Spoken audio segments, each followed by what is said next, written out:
Assalamualaikum warahmatullahi wabarakatuh.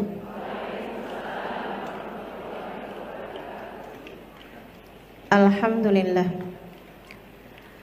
Wassalatu wassalamu ala Rasulillah Muhammad ibn Abdillah wa ala alihi wa sahbihi wa man walah. Subhanaka la ilma lana illa ma 'allamtana innaka antal alimul hakim. Rabbi shrah li sadri wa yassir li amri wahlul 'uqdatan min lisani yafqahu qawli, amma ba'du. Saudaraku sekalian saya muliakan, pergi ke Baitullahil Haram, pergi mengunjungi Ka'bah yang merupakan pusat ibadah umat Islam, menghadap ke arah Ka'bah, ke arah kiblat yang kiblatnya adalah Ka'bah. Bangunan kecil itu teman-teman disebut sebagai Baitullah, sebagai rumah Allah. Bukan artinya Allah berada di sana, sebagaimana bukan artinya Allah ada di atas langit atau surga atau Firdaus al-A'la atau Sidratul Muntaha. Tidak, sebab Allah tidak berarah. Itu hanyalah Ka'bah, hanyalah bangunan yang Allah nisbatkan dirinya dengan bangunan tersebut. Bukan berarti bangunan yang lain bukan miliknya Allah. Kayak semacam gini loh, kamu punya 10 anak, tapi ada satu anak tuh yang nyenengin banget, membahagiakan hati kamu banget. Kamu cinta sekali sama satu anak itu, sehingga kamu suka bilang kepada semua anak-anakmu yang lain, nih baru anak mama. Emang yang lain bukan anak mama? Anak mamanya tetangga. Semua anakmu, semua anak mama, tapi secara khusus seorang anak disebut sebagai anak mama ketika anak tersebut sangat dicintai oleh mamahnya. Demikian pula dengan Baitullah, teman-teman saya sekalian, semua jengkal bumi milik Allah.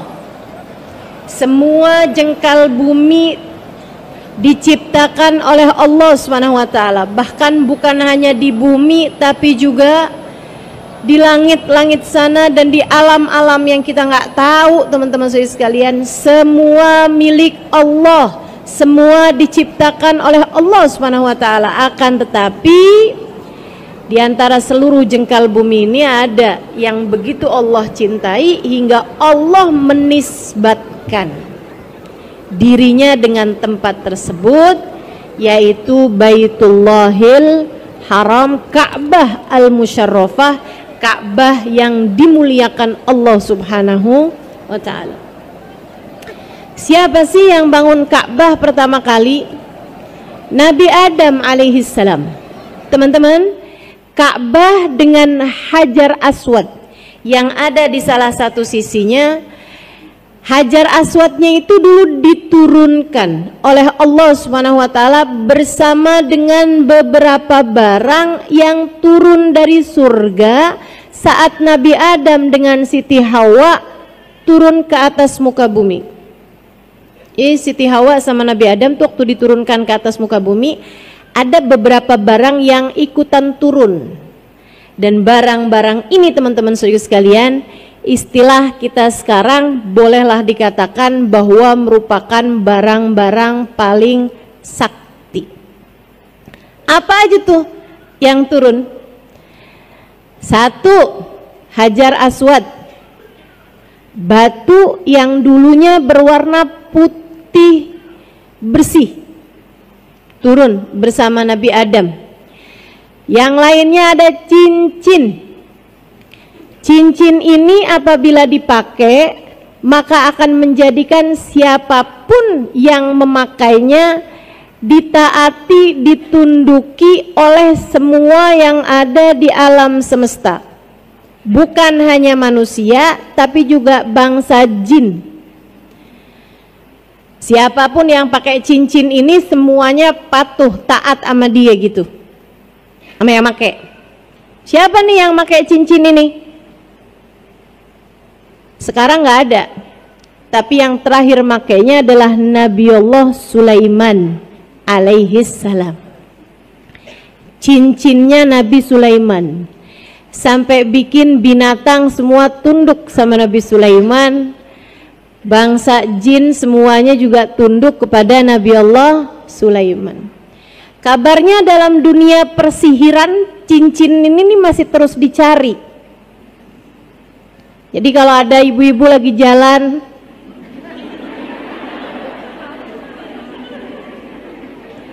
tahu-tahu nemu cincin, Bu, jangan biarkan suamimu memakainya. Saya nggak tahu itu ya, cincinnya siapa gitu kan. Saudaraku sekalian yang saya muliakan, barang lain selain daripada dua hal tersebut adalah tongkat. Tongkatnya Nabiullah Musa alaihi salam, yang dengannya Allah jadikan lautan terbelah ketika Nabi Musa memukulkan tongkatnya tersebut.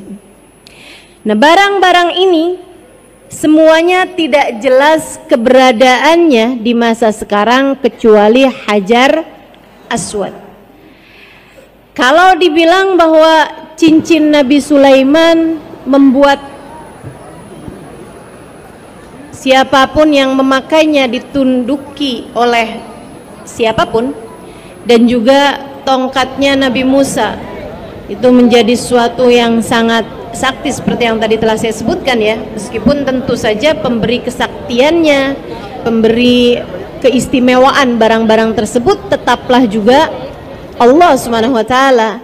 Nah, kalau Hajar Aswad, apa fungsinya atau apa kesaktiannya?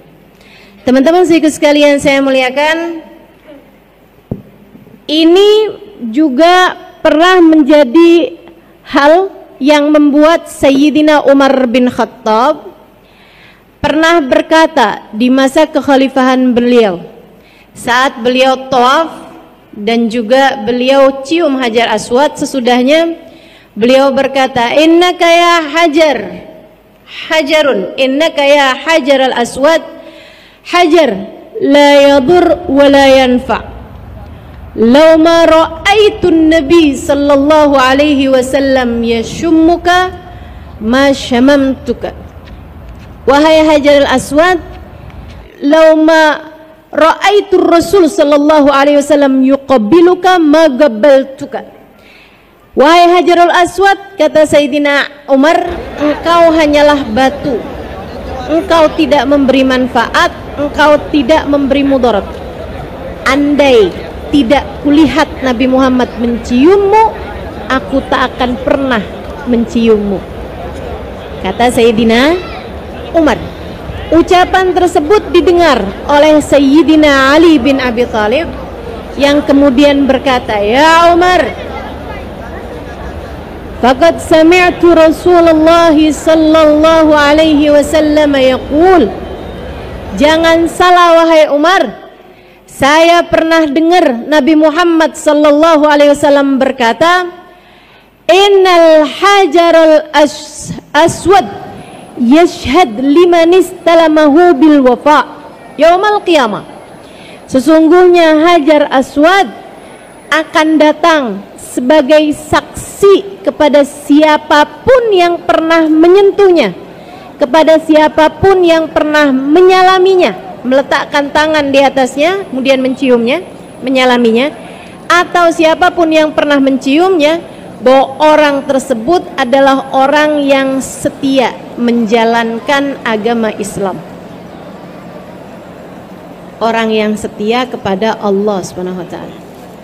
Fa ayyu naf'in akbaru min hadza? Wahai Umar, adakah manfaat, keistimewaan, kesaktian yang lebih besar daripada ini? Dia ternyata Hajar Aswad kesaktiannya bukan di dunia, Bu, Kak, Dek, tapi kesaktiannya di akhirat. Akan menjadi saksi kepada siapapun yang pernah menciumnya bahwa orang itu adalah orang yang setia menjalankan agama Islam, agama Allah. Sayyidina Umar langsung seneng banget sama ucapan Sayyidina Ali.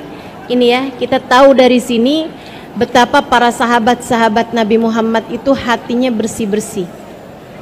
Nggak ada yang nggak gitu loh Ali. Mari kita berdebat. Mari kita buka forum secara terbuka. Mari kita adu argumentasi. Nggak gitu. Begitu Sayyidina Umar dengar ucapan Sayyidina Ali, yang tentu saja Sayyidina Ali berbicara tidak dari hawa nafsu, Sayyidina Umar pun berbicara tidak dari hawa nafsu, melainkan semuanya berbicara dari hati yang bersih. Sayyidina Umar kemudian berkata, bi'sal mugam laisa fihi Abul Hasan. Seburuk-buruk tempat aku tak akan pernah mau tinggal di sana adalah tempat yang di sana tidak ada bapaknya Hasan, yaitu Sayyidina Ali bin Abi Thalib. Waduh Ali, kamu emang benar-benar penyelamat saya nih. Saya nggak mau tinggal di satu tempat yang tidak ada kamu di dalamnya, takut salah-salah mikirnya terhadap apapun. Gitu ya, jadi Sayyidina Umar memberi kesaksian tentang ilmunya Sayyidina Ali bin Abi Thalib dan tentang pengetahuan beliau, yaitu Sayyidina Ali bin Abi Thalib. Teman-teman sekalian yang saya muliakan, tapi bukan artinya, wah kalau gitu saya harus bisa cium Hajar Aswad. Itu teman-teman saya sekalian, bisa mencium Hajar Aswad itu juga sebuah anugerah yang enggak bisa gini-gini. Belakangan ini nih, banyak banget orang-orang yang jadi joki cium Hajar Aswad. Ada ustazah orang mana? Iya orang mana lagi?